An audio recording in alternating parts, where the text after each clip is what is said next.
So what I want to talk to you about today, as Bobby said, is how all this, to provide a bit of a general framework for how all of this new technology, social movement stuff really works. And I want to start with the critique.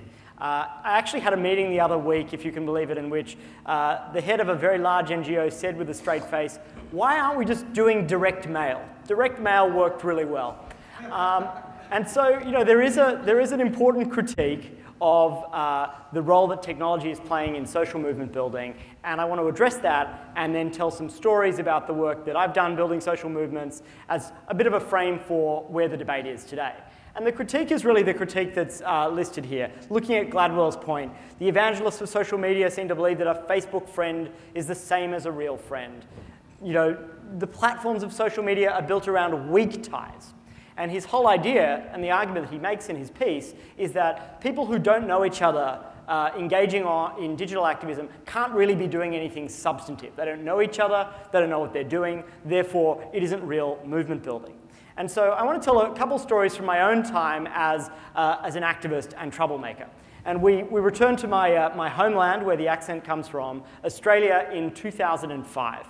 And I'd come back from the US, where I'd started a campaign group in the presidential elections here, and I'd been using technology and built this big community of people here in the US, and I was like, got to try to bring that back home. This was the man who was Prime Minister of Australia at the time. He'd been in power for 9 years, very conservative guy. I strenuously disagreed with him.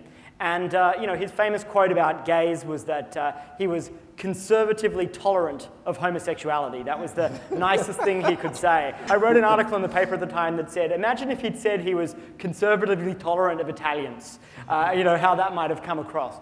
And so, not a great guy. He also did things like this. He put children in refugee detention. We had a policy under his government where children who'd come from Afghanistan, from Iraq, from the worst parts of the world, were being literally imprisoned in the desert, and it gets pretty hot in Australia, while their claims were being processed. The problem was that we didn't really have an effective opposition or a good social movement to deal with him. We had a very ineffective political opposition that people had no faith in. The brand of the Labor Party, the major opposition party, was kind of in the toilet. So we decided to do something entirely new. We decided to create a movement using technology that would try to disintermediate the formal political process and build an entirely new center of power. The problem was that when we started this thing, we didn't really have a movement yet. We made this TV ad here. That's my sister. That's my niece. Australians are starting a new movement. It was gutsy. And we called it GetUp. We didn't want it to feel like a political party. It didn't sound worthy. It didn't sound like something you had to sign up to an entire manifesto to join. It was a call to action to get ordinary people back involved in politics and to make them feel powerful again. So we launched the organization. We said, okay, we'll just do something very simple, which in Australia, if you can believe it, in 2005 hadn't really been done, which was we'll run a coordinated email campaign where we'll ask ordinary Australians to write to their members of parliament and just ask them to hold them to account on big issues that they cared about. So the government didn't really like this very much. In fact, a senior member of the government, one of the ministers, got up on national television when 50,000 emails had been sent to Parliament House in 3 days, the first time this had ever been done, and he said members of Parliament are beside themselves. They have received so many emails from their constituents, I might add. This is nothing more than spam. You can imagine when this hit the front pages, ordinary Australians who'd taken the effort to write these emails were kind of outraged that he'd described their personal correspondence with their elected representatives as spam. And a movement was born. And GetUp began, donations flooded in, members flooded in, and this is GetUp today. GetUp today is the largest political organisation in Australia. So in 6 years, we now have more members than all of the political parties in the country put together. And to Malcolm Gladwell's point, our supposedly weak ties, an organisation which began with some people writing emails to their members of parliament, taking simple online actions, is now a very real organisation where people dress their dogs in GetUp t-shirts. And people have a huge sense of ownership, and that's not just online, that's also offline. So real, ordinary Australians meet in their own communities and they take action on issues like climate change, human rights, LGBT rights, all the issues that they care about.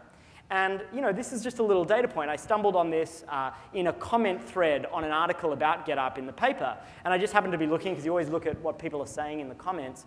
And someone had attacked GetUp, and I saw all of these GetUp members spring to GetUp's defense. And I think that the language they're using is really indicative of the kind of power that these online movements can build when they become mature. Someone chimed in and said, "I am GetUp," and then someone else said, "Like Meg, I am GetUp, and my partner, sister, mother, father, and many of my friends." And this one's very Aussie. It's a community-based group. Most of the members are actually older. Hell, I'm bloody ancient, and I joined, and I'm not an ALP member. And again, people think that these organizations are just full of young people, but that's not at all the case. The demographics, in fact, have many people who are older. So, funding model for this organization and many of the others that we've been involved in creating, and some of the people on the stage here have been involved in creating, these micro donations. This is another person who wrote a comment. "I donate $20 here and there. It's not a charity. There's no drain on taxpayers. I give the money because it's an organization which gives its members a say on the types of issues that we see as important." So people feel empowered and powerful, and that's what really matters. So next thing, to keep the storytelling going, was how do we take this global? And it seemed to us that there was this problem at the global level that the internet could help to solve. So, and I'm not quite sure why we made multinational corporations a nipple, but But this is the basic problem at the transnational level. You have very powerful governments who are organized through the World Bank, through the UN, through the IMF. They've got plenty of forums. You've got multinational corporations who, by their nature, are organized transnationally. But people are not organized transnationally, despite the fact that the world is becoming so much more global, and many of the biggest problems in the world are global.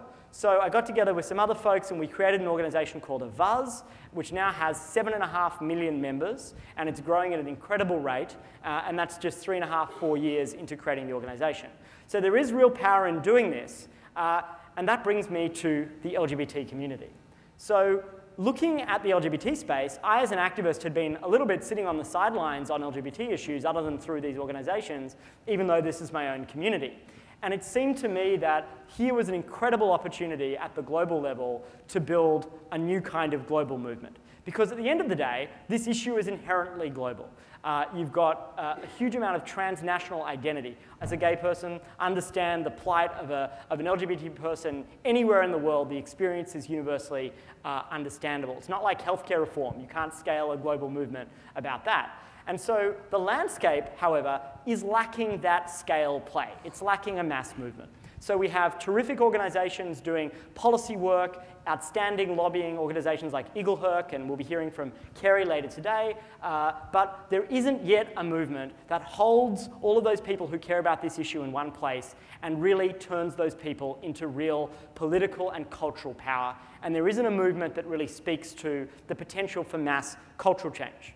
There's also a funding problem. The funding problem is that, for every dollar of money spent in the US, there is just 2% of that, I should say, spent on transnational, international LGBT rights issues. And that's a real problem because our brothers and sisters all over the world, frankly, are suffering enormously.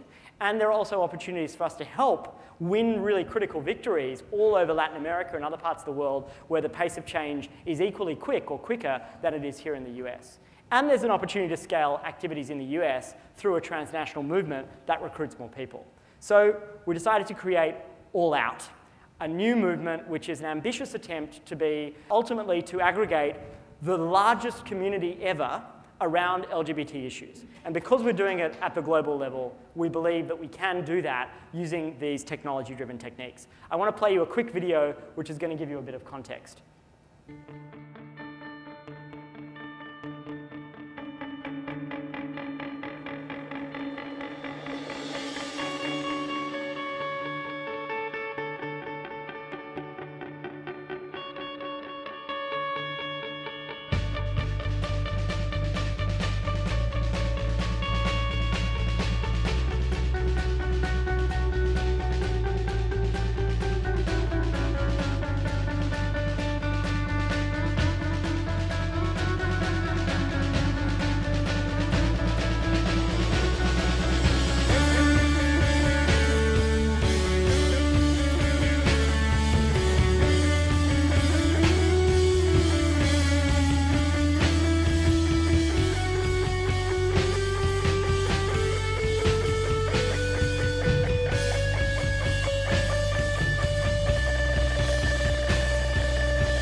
So our launch campaign in late January, so this is literally 4 or 5 weeks ago.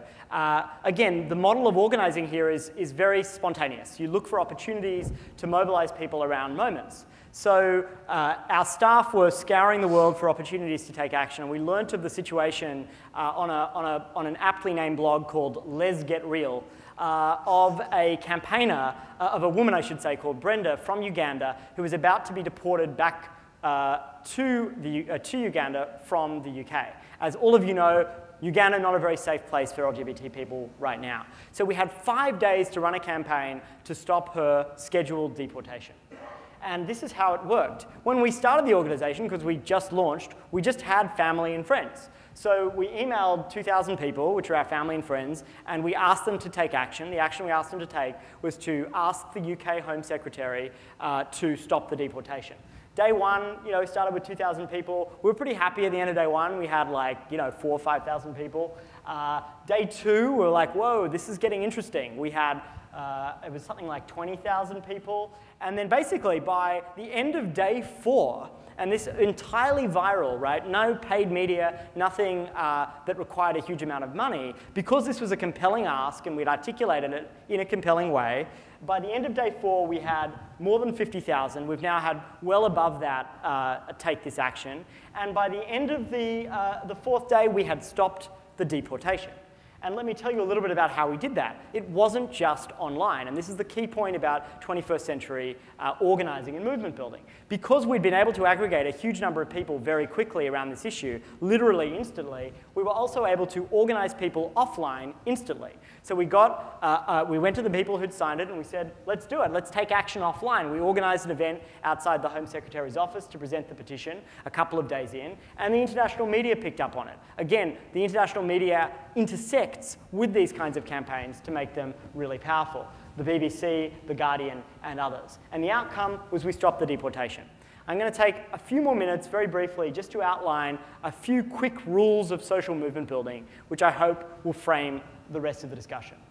So you want to start a social movement. The first point is that modern social movements should not become institutionalized.